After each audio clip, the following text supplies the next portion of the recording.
একাকিত্ব সুন্দর, কারণ সেখানে অভিনয় নেই, মুখোশ নেই, আছে শুধু নিজের সঙ্গে নিজের দেখা। যে শিখেছে একা থাকতে সে জানে একাকিত্ব দুঃখ নয়, এ এক গভীর আত্মার স্বাধীনতা।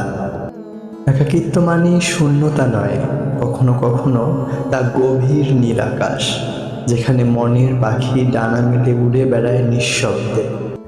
ভিড়ের ভেতর সে শব্দ হারায়, নীরবতায় সে ফিরে পায় নিজের নাম। চুপচাপ বসে থাকা সন্ধ্যার মতো একাকিত্ব দেয় কোমল শান্তির ঘ্রাণ। মানুষের কোলাহল থেমে গেলে শোনা যায় হৃদয়ের আসল কথা, ভাঙা স্বপ্নের ত্বরণ নতুন করে জোড়া লাগার সাহস পায়। কারণ একাকিত্ব সুন্দর।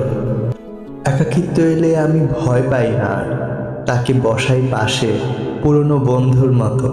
নিস্তব্ধ রাতের জানালায় চাঁদের আলো এসে বলে যায়, তুই একা নস, তোর ভেতরে এক পৃথিবী আছে। একাকিত্ব মানে থেমে যাওয়া নয়, এ এক প্রস্তুতির সময়, নিজেকে গড়ার, নিজেকে জানার, নিজেকে ভালোবাসার। যে ভিড়ে আমি নিজেকে হারাই, যে ভিড়ের চেয়ে ভালো এই নির্জনতার সাথী হওয়া। এখানে কেউ বিচার করে না, কেউ প্রশ্ন ছুড়ে দেয় না, শুধু মন আর মন কথা বলে। যে মানুষ একা থাকতে পারে সেই পারে পৃথিবীর সব কোলাহল জিততে। আমার একটা ঘর আছে, কেউ দেখে না, কেউ কি জানে না, সেখানে আমি একা থাকি, কিন্তু একা নই।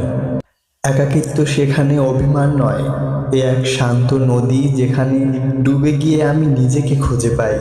কারণ একা হওয়া মানে হারানো নয়, কখনো কখনো এটাই সবচেয়ে বড় পাওয়া।